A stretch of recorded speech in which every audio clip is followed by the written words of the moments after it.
benn waxtu ci télévision Futurs Médias da leen a jàmm ci xibaaru diggi njolloor gi dina bokk ci la ñuy waxtaane tey xiiroo ngaayoo bi ñu nemmeekoon démb foofee ci assemblée nationale ci diggante ñaari député wala député yi bokk ci ñaari groupe parlementaire yi ñu ne foofu nag tàngoon na lool ci seen diggante ba ñu yëkkati fa sax ay kurfeñ dóorante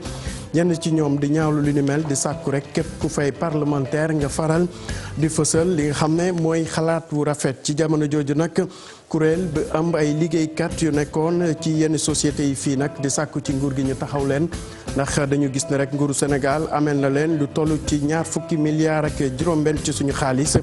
loolee aju ci wàllu indemnité ak arriéré de salaire ba tax rek ñu amaloon ab conférence de presse foofee ca diwaanu Pikine ñeneen ñu xamante ne rek jamono ji tamit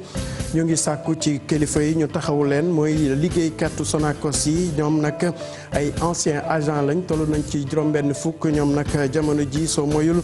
dinañ dem grève de la faim boo moyul rek ndaxte jamono ji dañu gis ne dañu amee ay jafe-jafe loolu aju ci wàllu cotisation assurance retraite ak wàllu allocution familiale ba tax rek ñu tase woon foofee ca diwaanu Diourbel di xool matuwaay yi ñu nam jël rek ngir mën a jàmmaarloog kilifa yi ci jamono jooju nag ñu ngi wax ci Ndakaaru bokk ci dëkk yi nga xam ne rek moom poussière bi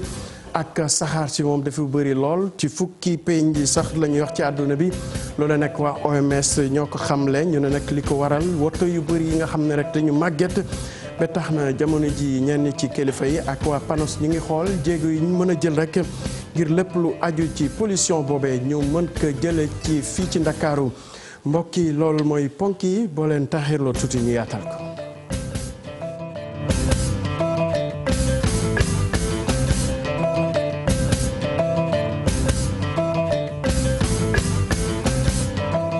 mbokk yi asalaamaaleykum daleen ak jàmm ci xibaaru diggi njoloor gi niñ ko waxewoon léegi ci ponk yi foofu ci assemblée nationale démb taroon na lool ci diggante yenn député yi ay doorante kurfeñ sax la ñu mujjee loole nag aju woon ci li ñu duppee temps de parole maanaam xayma bi nga xam ne rek wala sax temps bi ñu jox député yi ngir ñu mën a fësal seen xalaat loolooy jur coow li nag ba tax ñenn ci ñoom di ñaaw lu taxawaay boobee di sàkku ci kenn ku nekk nga indi fa xalaat bu rafet te bàyyi xiroo ngaayoo bi Abi Faye teewoon fa andi ceek Modou Diop.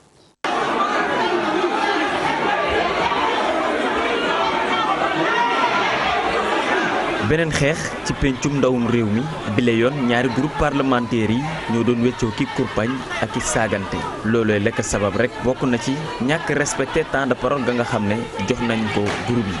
moo wax ni conférence des présidents mën na organiser débat yooyu suñ ci juboo ba ñu xayma minute bu nekk parce que nag minute yi nga am mi ngi tolloo ak ñaata député nga am sa groupe. ñu ne kon nañu def ay débat yoo xam ne yenn ministères yu mag yi nañ ko def ñeenti waxtu yenn ministères yu ndaw yi diggee ñu def ko ñetti waxtu yeneen ministères yi nga xamee ni jàpp nañu seen débat mën na bañ a guddul ñu def ko ñaari waxtu mais ñaari waxtu ci débat dafa bare mooy 120 minutes man ma d'accord nii nañ ko jëlee ci ñaar fukki minutes ak juróom-benn ba def ko ñeent fukki minutes te kat loolu man proposé wu ma ko ñoom ñoo ma ko proposé waaye nag bu fekkee da nga bëgg lu ñëw rek nga wax mel ni yow yaa xam lépp loolu tam moo indi jafe-jafe yi loolu nag moo indi coow li ñi nga xam ne dañoo bëgg jamono bu nekk rek ñu ñëw di wax te loolu moom li ko indi politique rek la. waa groupe bii di liberté ak démocratie ñoom ñoo ñeene du ñu bàyyi benn yoon mu sedd ndax itam ku leen dóor ñu fayu. waaye du nit koo xamante ne matoo ministre matoo président toog en pleine commission ne bu plénière jotee dinaa yabal samay xaj lu ngeen fi def ñu dóor leen loolu nag képp ku ko fi wax. yabal say xaj ci suñu kaw ñun ñu doon ay gaynde yuy fayu lii moo xew ci assemblée bi tey président groupe Benno Bokk Yaakaar moo ne bu jotee bu ngeen fi waxee benn baat dinaa yabal samay xaj ni leen uf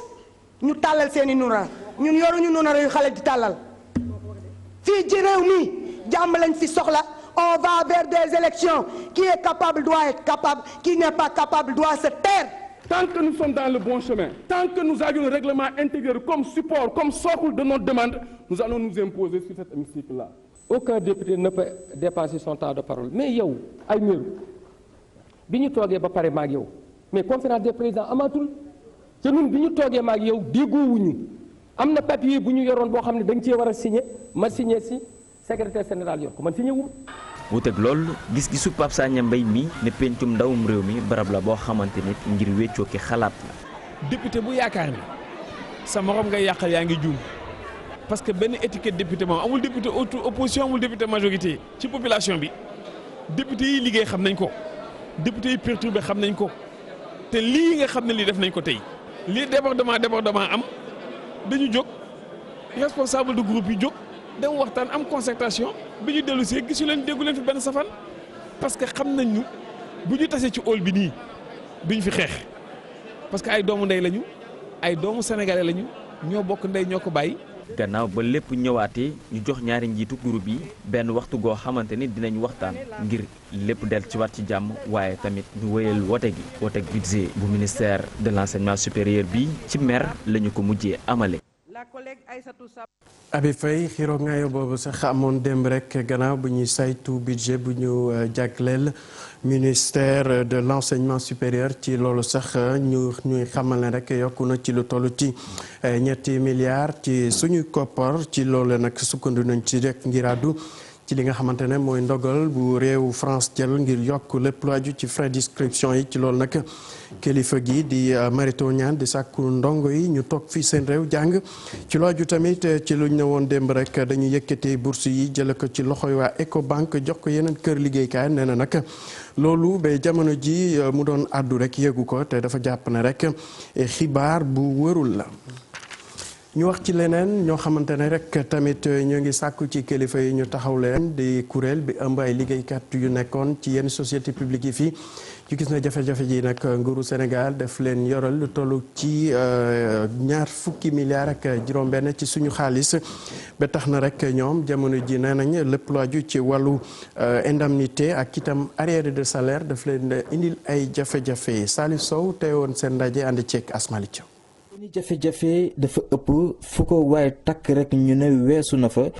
amatuñu fayatuñu ay loyer lekkatuñu ba suur fajatuñu suñu njaboot jàngeetuñu yaaka des problèmes te 8000 travailleurs ñoo nekk ci gannaaw 18 sociétés yooyu te 8000 travailleurs boo ko multiplié ak seen i njaboot mu nekk ak seen i soxna 3 fois mu nekk 24000 sénégalais yoo xam ne tey ci responsabilité président de la République la nekk Macky Sall. ñoom ñii dañ doon liggéey ci ay sociétés yoo xamante ni yëpp yi tëj nañu mot na fukk ak juróom-ñett bokk na ca Sotrac SIAS Air Afrique ak Sotiba ñoom ñi nga fa doon liggéeyee li ñuy laaj mooy ay ndàmpaay ak ay arriéré de salaire koppar yi nee na bi ñu ko xaymaa jege na daanaka $fanweeri milliards ci sunu xaalis. ñun ñi ñëpp tey dañoo am gàcc ci réew mi parce que li tax mooy dañu gis ni président de la République travailleurs yi nga xam dañoo joxe seen ñaq ak seen sang lépp nation bi ñu amee leen ay àq ak ay yelleef président bi ci ay conseil des ministres muy le conseil des ministres bu 8 octobre 2016 ak le conseil des ministres bu 13 novembre 2016 mu joxe ay directives premier ministre wooñu ñu toog mu woo le ministre du budget Mangara ak ses conseillers techniques jël ay directives yoo xam ne dañ ko war a appliquer dans les 72 heures pour ñu démarrer paiement wu travailleurs yi mais booba ak léegi nekk na at ak juróom-ñetti weer amul benn avancée bu ci am gisuñu ci dara loo xam ne lu ñu def la wala lu ñu wax. lile moo tax ba ñu ne dañuy grève de la faim xiifal bu amut àpp lañu naroon door tey waaye nee ñu dañuy xaarandi ndax kilifa yi ñoo ko sàkku sa ñoom fas yéenee jàkkaarloo ak ñoom semaine bii di ñëw. grève de la faim bi dañ ko waroon démarrer biñ ñu woowee pour waxtaan ñu ni nañ ko surseoir mais taxul ñu bàyyi ko. dañ koy surseoir dem waxtaan suñu amee ay solution alhamdulilah rabbil alamin moo ñu gënal suñu amul ay solution ñu xam ne lii moom ñun mooy suñu solution on va le faire luñ ci am ñu jël. toll nañ ci juróom-ñetti junni ñi nga xamante ni dañ doon liggéey ci société yooyee tolloon ci fukk ak juróom-ñett ñoom ñenn sa ñoom nee ñu daanaka fanweeri at a ngi nii ñuy daw ci seen ginnaaw xaalis te mënuñu see. Salif Sow ñeneen ñuy woote wàllu rek di juróom benn fukki agent Sotrac ñu doon sàkku rek ci kilifa yi tamit ñu gestu leen.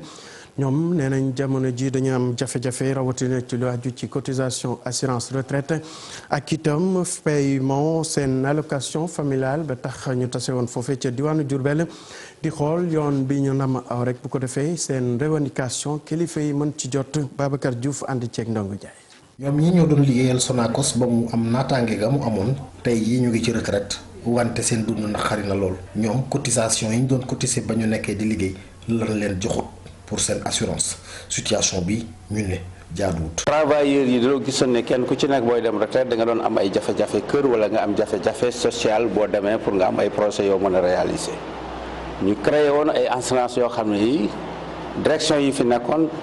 amoon nañ xalaat pour jàppale travailleurs yi ñu créé assurance yoo xam ne yi bu ñu demee retraite dina mën a réaliser seen i projet depuis am na ñoo xam ne retraité nañ 2 ans mënuñu jot seen assurance complet comme ni ñu ko waxee woon ñu gis ne réew mi comme am na kilifa boo xam ne moom moo nu boole jaboote yépp xëy na am na loo xam ne yëgu ko wala xamu ko ñu bëgg a taxaw tey pour yëglu pour ñu xam ne ñun ñu ngi ci ay difficulté te li ñu bëgg mooy suñu capital boobu nga xam ne am nañ ko te préparé woon pour suñu retraite ñu fay ñu ko intégralement. moo na de direction usine bi xam na lu ni mel te yow it yàbbi ci ba léegi ñu ne rek fokk mu soppeeku. responsable syndicat wax ak ñoom mais la mu wax ak ñoom ñun amuñu retour bi parce que ñoom communiqué wuñu ak ñun ñi nga xam ne ñun ñooy concerné yi direct xëy na am na ñu ñuy waxal la ñuy wax ak ñoom yaakaar nañ nag ne problème bu fekkee ne da nga bëgg waxtaan am ñi ngi ko séqal wala ñi nga xam ne ñoom mooy concerné yi direct ñoom nga war a waxal. lii tax ñoom ñu organiser wu def seen ab kuréel ne dañuy xeexal seen bopp. que caisse de sécurité sociale mu ngi yoral xaalis boo xam ne 3 ans dañ fa nekk pendant 3 ans bu dem retraite kenn fayuñu suñu allocation familiale ni suñuy famille te loolu suñuy droit la suñu ak suñu yelle. délégué yi nekk ci diwaanu Sénégal yëpp ñoom ñoo joxante woon rendez-vous ci Njaaréem pour xalaat nan la ñuy wóyale xeex bi pour ñu mën leen fay seen ab xaalis. Salif Sow waa OMS di kuréel bi saytu lépp lu aju ci wàllu wér-gu-yaram ci àdduna bi nag dañu jàpp ne Dakar bokk na ci dëkk yi nekk ci àdduna bi yu ëpp poussière ak ki saxaar loole nag mun na jural askan bi ay jafe-jafe li waral li ne mel nag ñu gis ne lu ëpp ci oto yi fii ci Sénégal daanaka mu ngi fii ci Ndakaaru ba tax na waa PANOS lëkkaloog collectivité locale yi tase woon diwaanu Géejawaay ngir waxtaan ci li ni mel lu ñu bëgg mooy fexe ba jële fi li ni mel Asmalik Diop teewoon nag andi ceeg Salif Sow. nee nañu nag ministre de la santé na bàyyi xuppaate yooyu muy xupp nit ñi te mu def liggéeyam maanaam toppatoo CMU toppatoo suñu revendication yi toppatoo système de santé bi moo gën muy nekk fi di xuppaate parce que ñeneen ñu ko ëpp xëy na sax daraja xuppoon nañu def nañu lu nekk waaye leen ci fekk jiw leen donc vaut mieux mu jëm régler problème que mu xuppul ñi parce que ñun loolu dàq ñu loolu taxul du tax ñu dellu ginnaaw. léegi ñun fukkeelu plan bi ak juróom moom la ñu mottali parce que commencé woon nañ ko fukki fan ak ñaar fukki fan ak ñett ak fukki fan ak ñeent ñu bëroon ndax mawlud bi alxames nag ñaar fukk ak juróom-ñeent la ñu xayma fii ak boobu nag bu ñu gouvernement bi woowee xayrun ñun ku ñu woo rek ñun la maaleykum salaam ñu ñëw toog ñu waxtaanee mbir mi parce que loolu moo leen war ñun tam loolu moo ñu war mën a wuy ji suñ ko deful bu ñu xaymaa ñaar fukkeelu plan bi dégal fukki plan ak juróomeel bi 15e bi danañ dem ci benn 16e plan d'action te 16e plan d'action bi nag camarade nee nañ nañu dolliwaat affaire bi nañ. mu nekkoon Mballo Dia Thiam nekk kenn ko xam ne rek mu ngi ci ànd gësam du dérouler seen fukkeelu plan d'action ak juróom-benn ci xeex bi ñu sumb rek gi sàkku ci nguur gi mu gëstu leen niñ ko waxe woon léegi réew Ndakaaru wala sax capitale bi bokk na ci gox yi ci àdduna bi nga xam ne rek moo ëpp saxaar ak i poussière loole nag waa OMS ñoo ko xamle di kuréel bi saytu lépp lu aju ci wàllu santé ci àdduna bi ñu ne nag boo gisee loolu demee noonu ndax wote yi ëpp fii ci Sénégal daanaka ñu ngi fii ci biir Ndakaaru ba tax rek waa Institut PANOS àndandoo ko collectivité locale yi ci jamono ji ñuy def kem kàttan ngir mën fi jëlee li ni mel ñu ngi woon ca diwaanu Géejawaay Asmalik Diop te woon na fa andi ceeg Salif Sow. Dakar ngelaw liñ fiy noyyi nee ñu baaxut. capital bu Sénégal bi embouteillage yi ñoom ñoo ko gën a sonal ndaxte oto yu bari fii dañoo màggat Dakar ak banlieue am ñu ngay fatt fii buñ doon xayma téeméer bu nekk juróom-ñaar fukk ya ci ay oto ñoo nekk ci biir Dakar ak banlieue am. gis nañ ni que Dakar oto yu bëri nañu usines yaa ngi fi te yooyu yëpp dañuy dégage ay saxaar yoo xam ni baaxul ci doomu aadama parce que da koy indil ay feebar da koy indil tooke donc bu ñu yàqee àll Géejawaay yàq àll Mbaaw yàq àll Sébikotane àll yi nekk ci Dakar yëpp daanaka yëpp rey nañ leen donc ñun ñi duñ ci mucc parce que loolu yëpp dinañu sonal ci ay wàllu feebar yoo xam ni ay asthme yooyu lu mel noonu moo koy indi. tey jii kenn mënu wax wàllu pollution te waxoo Pikine Guédiawaye kenn mënu wax wàllu assainissement nga gis également problème mu inondation yi fi doon posé wu nga gis temps yi ak installation arène nationale bi ak li mu indi woon ci période hivernage bi ak yooyu yëpp jëm ci wàllu également gestion mbalit yi yooyu yëpp nekk na ay problèmes yoo xamante ni dafa jar ñu taxaw ci. ngir ñu fexe ba ngelaw li baax ñu mën koo noqi te duñu amee jafe-jafe ci wàllum wér-gi-yaram gaa ñi fii rawatina collectivité locale yi di mairie yi dañoo fas yéene wax ak askan wi ci loola. ñoom ñoo ci war a jiitu je pense que ñoom ñoo ci war a jiitu dugal ci seen loxo parce que ñoom ñooy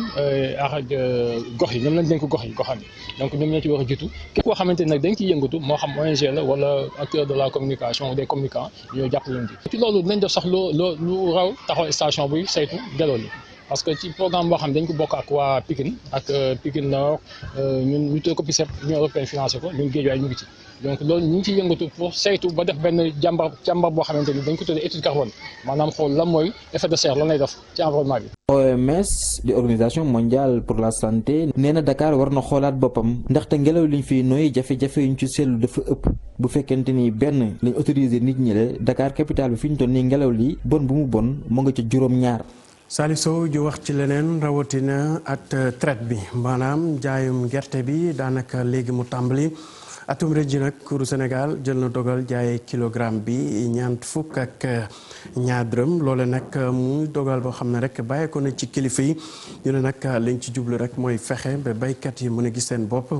ci li nga xamante ne rek mooy seen liggéey Ousseynou Thiam ànd ceeg Amadou Bamba Sam. lu jëm ci campagne uk njaayum ngerte mi kilo bi jàpp nañ ko ci ñeent fukk ak ñaari dërëm ki nga xam ne nag di jëwriñ gi ñu dénk wàllu mbay doon daje nag ak ñi nga xam ne nii ñoom ñoo yëngu ci lii di filière arachide. ren ñëpp xam nañ ni prix gerte dafa daanu ci bitim réew kon prix gerte dafa waroon daanu ci dëkk bi doo ko xoolee prix gerte bi ren waroon na nekk ay 147 francs mais président de la république ci yërmandeem ni prix bi tant que mi ngi fi du mënul yokku du wàññeeku moo tax mu ni nañ ko téye fa mu nekkoon muy 210. mu doon prix bi nga xam ne mii moom lañ doon jaayee daaw ñii di acteurs yi nag rafetlu ko bu baax a baax. loolu nag dafa doon ak xam ne dañ koy sant yàlla sant ko président de la république sant ko ministre bi nga xam ne moo nekk sunu ginnaaw tey ji fii te ci moom lu yëpp jaar ba fi mën a sotti ci kaw nag li tax mooy mu gën a sottee nii mooy waxtaan. ndax yàlla dafa def bi fi toogee ba léegi waxtaan lay jiite lépp loo xam ne dañ cee jëm dañ koy waxtaanee rawatina tey jii bi nga xam ne ci daanaka man dañoo wax ne seen ñaar yi fi dafa yomb lool ci moom tey ndax amu ci benn jafe-jafe ndax waxtaan bi nga xam ne moom la ñu sémb njëkkal ko jiital ko def ko ci bi nga xam ne mooy ba ñuy day ci réunion ba loolu lépp génn ci. ñu fàttali ko nag ndorteelu campagne bi jëm ci wàllu lii di njaayam gerte mi jàpp nañ ko ñetti fan ci weeru décembre wii di ñëw. liñ ko sàkke woon rek ci kilifa yi yor lépp lu aju ci wàllu càmm gi fii ci Sénégal ñu amal ay journée consultation gratuite diwaanu Touba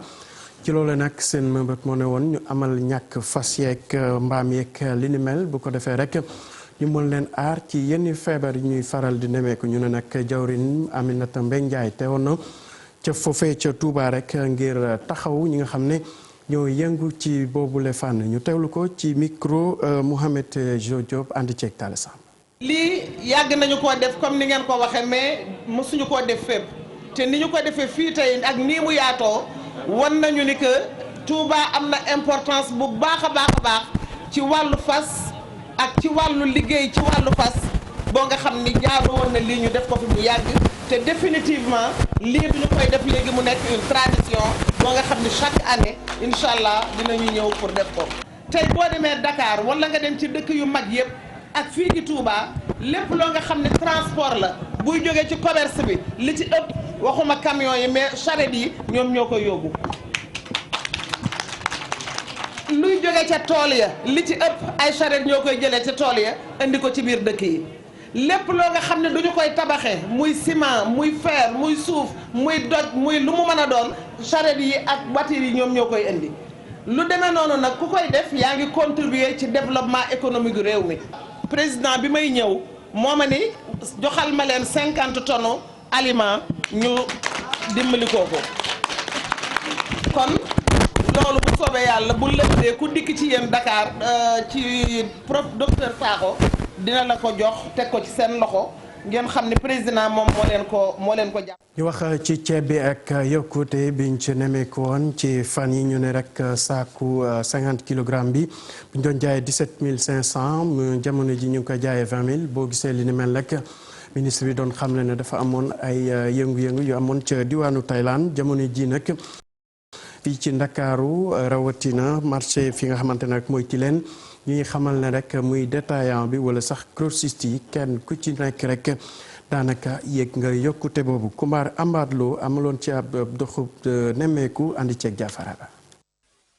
ay bés a ngi nii li nga xam ne moo di njëgu saaku ceebu parfumé daal di yokk mu doon lu gàllankoor détaillant yi ba tax ñoom itam ñu daal di yokk njëgu kilo bi. Le petit sac à 11 000, 10 500, 50 kilos à 18 000. Umbrella c'est à 21 000, 22 000. yàgg na tuuti de war naa mat une semaine ñoo ngi ñëw di jënd si waaw ñun daal instant ni ñoo ngi koy jaayee 450 kilos. dina am ñu kaas dina am ñu kaasul. grossiste bi jàpp ni ceeb bi manqué dem na ba indi rupture de stock. parfumé bi temps yi moo am tuuti hausse li ko waral nag mooy marché mondial la parce que parfumé moo mi ngi ñëw sax gaa mais am na rupture ci marché mondial. et puis parfumé bi fi ñu koy jënde à l'extérieur foofu la yokke quoi bu ñëwee ci Sénégal yi aussi day répercuté wu stock bi jeex na actuellement mais dina ñëwaat fan yi incha allah. ba tey mu jàpp ni ñàkkum ceeb parfumé bi waa Ndakaaru la gën a sonal nag ñoo koy gën di jëfandikoo. parfumé bi ñoom actuellement boo génnee ci région yi xamuñu sax ndax ceeb yokk na ou pas ñoom dañ koy dégg coow li parce que parfumé bi moo yokk te parfumé bi Dakar lañ koy consommer presque. donc mën nga ni 10% population sénégalaise ñooy jël parfumé Dakar donc la affecté wul feneen même Dakar sax ñi nga xam ne ñoo am seen poche yu xaw a kii tuuti rek mais pas tout le monde. fi ñu toll nag ñii di grossiste yi ak détaillant yi di woy di yaakaar lépp soppeeku ngir ñu mën a bégal waaye jëfandikoo yi. ñu dem ba ca diwaanu Ndiassane ak gàmmu giñ fa doon màggalaat foofee nag ñu naatum ren ji fàttaliku nañ bu baax a baax maam bu Mamadou Kunta bu wuy ji woon borom ñeenti fan ci weeru novembre ñu génn ñu ne nag ca xabroom bëri woon na taalibe yi fa demoon rek ngir mën ko siyaar loolu yëpp ñaan fa sakku itam ngir jàmm sax dak ci réew Sénégal Cheikh Anta Diop teewoon fa andi ceeg say laatir xool yi tooy nañu tey jii fii ci Ndiassane ginnaaw xalif bi fi nekkoon di maam Mamadou bu dëddoo ren jii de mu tolloog téeméer ak fanweer ak ñeenteelu édition gàmmu bu Ndiassane daanaka taalibe yi jóge nañu fu nekk ñëw ci janaase yi fii ci xabroom bi mu tëdd di ko ziyaare si ñii de ñi ngi jóge fu nekk nee nañ seen xol de tooy na lool. tey bés bu kii la bu tiis la suñu sax laay wax parce que tey mooy gàmmu gi njëkk boo xam ne El Hadj Mambu Mamadou Kunta wuute na ko. tey moo tax it ñu bëri tey ñu ngi daw di ñëw di ziare El Hadj Mambu Kunta mi nga xam ne moo fi génn te yàggul noonu ñëw di ziare xabruam di ziare xabru maamam di ziare xabru ay magam ak i baayam. moom xol yi tooy na tey boo duggee fii sa yaram dina daw. ba tey suñu xel génnewul ci moom te ñaan nañ yàlla bu mu mës a génn ci ñun. ndax suñu xol dafa tooy trop wax dëgg fa yàlla mais sant yàlla rek lépp doole sant yàlla la. ñu ngi fii ci barab bi nga xamante ne fi nañu denc maamam di maam Cheikh bu Kunta kii di bàyyi Sidi Kunta di wattu bërëb bi di dikk ci góor gi nga xamante ne moom moo fi jóge tey di Cheikh bu Mamadou Kunta. ginnaaw biñ sante yàlla julli ci yonent bi sallallahu alayhi wa sallam fii nag mooy bërëb bi nga xamante ni mooy bërëbu maam Cheikh bu Mohamed Kunta moom moo meññi Ndiassane moom moo sañ ci dëkk bi fii moom wax dëgg wéetal nañu lool surtout maak man dafa nekkoon sama xarit maak moom daawul dugal loxoom mukk ci lekk te ñëwum délégation bu jóge ci gouvernement bu am solo dina dikk fii ci Ndiassane ci cérémonie officielle bi nga xamante ne ñu ngi koy amalee ci place bu mag bi ngeen de jumaay Ndiassane. Cheikh Anta Diop dañuy desandek foofee ca diwaanu Ndiassane njiital parti réew mi di Idrissa Seck tamit mu ngi woon ca diwaan ba li ko yëkkati woon dem sàkku ñaan siyaar itam bu ko defee rek mu yëkkitee kàddu jëmale ko ci li nga xamante ne noonu la ñuy defee politique fii ci Sénégal muy sàkku ci askan wi rawatina ñuy yëngu ci wàllu politique kenn ku ne def kem kàttanam bu ko defee rek jàmm mën a am fii ci suñu réew ñu teewlu ko ci micro Cheikh Anta Diop. ñoo ngi sant yàlla bu baax di leen nuyu yéen ñëpp di sant yàlla ci li mu ñu kàttanal ba ñu mën a teew fii ci Ndiassane ci gàmmu gi ñëw indi suñu ziyaar bokk ak mbokku taalibe yëpp célébrer juddug suñu sang ñun ñëpp yonent yàlla Muhammad alayhi salaatu wasalaam di ñaan ci occasion bi yàlla sotti jàmm ci Sénégal sotti fi ay xéewal defal ñëpp tawféex loolu moo doon sababu tànk yi te loolu itam dëppoo ak thème bi nga xam ni wax ngeen ni mooy thème gàmmu gi di sant ñëpp di gërëm ñëpp. ñu wax ci leneen rawatina ci mbiru sargal ak distinction bi ñuy duppee Grand Prix africain FAPA atum ren ji nag ñu ne journaliste APS bi moo ko jël di Mohamed Tidiane Ndiaye bokk ci 36e promotion bu CESTI mu ne atum ren ji nag boo gisee mu def li ni mel dafa bëgg a jaay li nga xamante ne rek mooy taxawaay bi nga xam ne soxna yi am na ko foofu te diwaanu Casamance ak bés bu nekk li ñu def ngir jàmm mën a dellusi ci diwaan ba ñu teewlu ko ci micro Boubacar Dias. ñu ngi si ndokkeel ñëpp d'abord di si ndokkeel correspondant de presse yi nga xam ne ñu ngi nekk un peu partout à Kédougou à Matam dans les points les plus reculés du Sénégal. prix bi mi ngi wax ci jigéenu Casamance mu ngi wax ci njàmbaarte jigéenu Casamance parce que ñu ngi ko boo xoolee texte bi nga xamante ni moom reportage bi mu ngi tudd Casamance jigéen ñi day ña ngi ci rébellion ba waaye ñoom seen rébellion mooy xeex ñàkk yendaluñ fanaanuñ ngir yor njaboot gi. c'est avec tous les risques sécuritaires yoo xam ne xam nañ ko fii les risques d'insécurité yu ñu xam fii loolu nag jàmbaarte boobu nag ak taxawaay bu rafet bu jigéeni Casamance di am jigéen ñooñu lañ bëggoon a fësal seen jàmbaarte wane ne Casamance du fu ne buñ ko waxee rek affaire rebelle ngay xalaat affaire rey nit ngay xalaat jéem a jaay beneen image yu Casamance jaay ko bitim réew loolu nag ba waa bitim réew taxaw segg ko xoolaat papier bi xoolaat reportage bi ne reportage bi méngoo prix Grand FAPA donc boobu jigéen ñi lañ koy delloo parce que Casamance buñ ko waxee ci bitim réew da ngay xalaat leneen da ngay xalaat loo xam ne ni dafay tiital nit ñi dafay tiital ñi nga xam ne ñoo yor seen xaalis ñoo bëgg ko def ci ay projet ngir gox bi suqaliku da ngay tiital état bi nga xam ne ni pouvoir public yi ñoom ñoo taxaw nga xam ne investissement yi gën a am solo ci région yi à part Dakar Casamance moo ci ëpp solo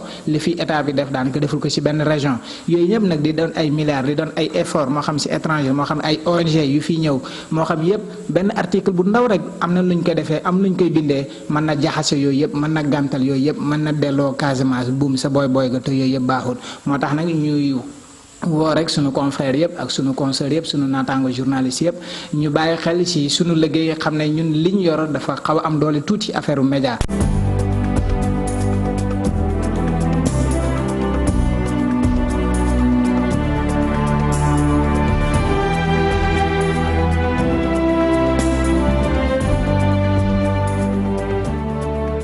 ñu wax ci tàggat yaram ak jéego yi nga xam ne nemmeeku nañ ko ci lépp lu wàju ci infrastructure rawatina li jëmale kanam basket fii ci Afrique rawatina ci Sénégal nag daloo nañ seen gymnase bu yees ñu gis na rek ak jumtuwaay yooyu ñi nga xam ne ñooy yëngu ci wàllu sport dinañ ci mën a jëfandiku ba tax seen performance gën a yokku kilifa yi ci réew bi nag di rafetlu jéego boobu di ñaan ci askan bi tamit ñu tàllal ko. te jëfandikoo ko ci anam yi gën a rafetee Cheikh Sadibou Diarra teewoon na fa andi ceeg Amadou Ba. académie NBA Africa bi nekk fii ci Saly atum 2017 ba léegi ubbi na saalu basketam ci teewaayu autorité sportive yi bébét bi mooy jàppale basketteurs yi ndaw yi nekk ci biir Afrique. boo gisee nombre joueurs africains yi nekk ci NBA dañu yokk depuis 2003 le nombre dafay yokk mais ak infrastructure bu mel nii je suis convaincu que nombre bi dafay gën a yokk parce que xale yi léegi du ñu am benn complexe parce que fi ñuy entraîner fu ñuy tëdd ni ñu leen di soins yi ñu leen di jox ak aussi ñi leen di encadrer am nañu xam-xam boo xam ne nii amuñ dara lu ñuy envoyé ñeneen ñi nekk ci monde bi. dëkku Afrique yëpp la dans l'immédiat soo xoolee drapeau yi ñu wekk fële mooy drapeau yu pays yi nga xam ni xale yi nekk ci académie pour le moment foofu lañ jógee. début kese la mais en fait opportunité bi pour Afrique yëpp la. fédération basket bu Sénégal ak FIBA Afrique kontaan nañ ci taxawaayu académie NBA Africa bi. infrastructure bu baax la bu nga xam ni sax suñu équipe nationale mën nañ fi ñëw di fi regrouper di fi entraîner donc di wane ne kontaan nañ bu baax di wane ne ñun Sénégal fédération moo am prérogative de l'État du Sénégal pour gérer ak administrer basket bi mais bu ñu gisee ku ñu ñëw jàppale ñu si pour dooleel ñu yombal ñu liggéey bi dañuy ànd ak moom ànd xalaat ak moom liggéey pour mu gën a rafet. nguuru Sénégal moom di rafetlu saal bi ne dina def képp kàttanam ci toppatoo bi. ñu boole njàng ak sport defe naa ne bu ñu formé xale yi ci âge bi ñu am su yàggee tuuti Sénégal dana am équipe nationale yi ñu bëgg ba nga xamante ne fu ñu dem li seen mag ñi defoon bind seen histoire ci basket africain ñoom ñu jël relais bi dem au niveau mondial mun faa am raaya yu am solo. ak ndimbalu académie NBA Africa bi basketteurs africains yi dinañ gën a mën ràññeeku ci àdduna bi saison ren bi lu toll ci fukk ak ñett ñu ngi jongante ci NBA. Cheikh Sadibou Diarra ñi tamit ñoom ay infrastructure la ñu laaj kilifa yi foofee ca Goudomp xale yi nag ci benn final bu ñu fa doon amal rek ñu ngi sàkku rek ñu jàppale leen ci li nga xamante ne mooy stade départemental bu Goudomp fexe tamit ba liggéey bi nga xam ne dañ ko sumb ci stade régional bu Sédhiou ñu mën ko pare ni mu gaawee bu ko defee rek ñu am ay bërëb yu ñuy tàggatoo ñu teewlu ay kàddoom ay seeni ay kàddu ci micro Bakary Konté. ñun ñoo ngi ñaawlu vraiment démarche gouvernement bi ñun mënuñu comprendre aujourd'hui tey Demba Diop amitié ñu koy réhabiliter à coût de centaines de millions chaque année chaque 2 ans alors que fii ay département de Goudomp yenn département frontalier yi amaguñ dara je crois que balaa ñuy réhabiliter chaque 2 ans ay stade il faut que ñu xalaat aussi fi nga xam ne amul dara ñu def fa dara maa ngi ñaan les maires vraiment dans chaque commune du département de Goudomp les 15 communes ñu réaliser foofu ay stade municipal au moins pour mun a la jeunesse du département de Goudomp mun a épanouir à l'instar des autres communes. Aujourd'hui cette année on a une équipe qui a représenté dignement le département en phase nationale sans jouer musuñu jouer sur projecteur musuñu jouer si tapis donc ça veut dire qu'aujourd'hui ñun on est laissé en rade par l'État du Sénégal. On lance un appel, la jeunesse du département de Goudomp lance un appel pour la création d'infrastructures dignes de ce nom dans ce département. On est laissé en rade les centaines de millions qu'on entend pour la réhabilitation des stades dafa doy ñun dañu bëgg tey xoolal département Goudomp aussi ak yeneen département frontalier ñu ma def dara. ñu yegg si ci li ci yéen kaay yi ak Mamadou Mohamed Ndiaye. jërë ngeen jëf des na tuuti député réew mi ci arène nationale ba ci Pikine la ñu leen di langale ñu fay woote seen budget li tax mi ngi ci yéenekaay yu bari ñu xëyandool ubbi l'Observateur démb ba ñuy wooteel Mary Teuw Niane ministre enseignement supérieur budget ay kurpañ tàkk na fa ne député opposition beeg yu majorité bi ñoo fa doon xeexoo ak a saagante Sul Souleymane Ndiaye bu l'Observateur nañu lépp a ngi tàmbalee ci bi député opposition bi ne minute yi leen règlement intérieur bu assemblée nationale may moom la ñuy wax ba ñu waxee loolee ca la leen député Abdelkader Ndiaye député diaspora bi nekk ci Arabie Saoudite fële seen gémmiñ fëgg leen ni kurpañ tegal leen ci poñante fa ak député Cheikh Abdou Bara Mbacké Dolly député Mame Diarra Fam ak député Amy Ndiaye ñibi dugg ci yëf yi honorable député Mame Diarra Fam l'Observateur nañu dóor nañu ko fa ab uppercut boo xam ne du ko gaaw fàtte enquête yi ne kay di méngale assemblée nationale bi woon démb akub ring mu di foofee boxeur yi di taxaw di kurpañante yéene kay bi nañu ay kurpañante ki wéqante ki daggalantey nday yu dul jeex moo amoon démb ca péncum ndawi réew ma député Cheikh Seck dem na fa ba naan député Cheikh Bara Dolly ku la xool xam ne doo sëtu sëñ Bamba ne njabootuk Serigne Touba gi ku mel na yow amu ci la amoon démb ci assemblée nationale journal Les Échos nañu dafa sax ruslu saagante yeeg xastante yeeg dóorante yi ci histoire bu ñàkk fayda ne député opposition bi ñoo ne nañu leen bàyyi ñu wax ba ne gër géex juróomi minute jàpp fukk la leen règlement intérieur bu assemblée nationale may loolee la ñuy wax député majorité bi ne leen du ngeen ko fi waxe maire Pero di honorable député Mame Diarra Fam député diaspora bi Les Échos ne nañu moom dootu ko defate ndax dañu ko faa assommé laas nañu député Kader Ndiaye moo ko fa dóor ab kurpañ tipp mu kaawo di miir ak xëm ak ximiliku source a nañu ay député catcheur la ñu gis démb ci assemblée nationale waaye kenn du maître Sidiki Kaba ministre affaires étrangères ndax ba ñu koy woteel budget wax na fa ba dugal boppam xuti fa war may bépp jigéen buy góorgóorlu ba jigéen buy jaay caaf ndax ba muy leeralal député yi li tax ba jabari ambassadeurs yi ñu war di leen fay weer wu nekk dane jabari ambassadeurs yi fu ñu affecté seeni jëkkër dañuy buubu bàyyi seen lépp dem topp leen ngir toppatoo njaboot gi kon di leen fay weer wu nekk lu war la source a mel ne ku naan ko monsieur le ministre waxoo fi dara ñu wax ci li yéenekaay yu bari ñu xëyandool xëy di waxtaane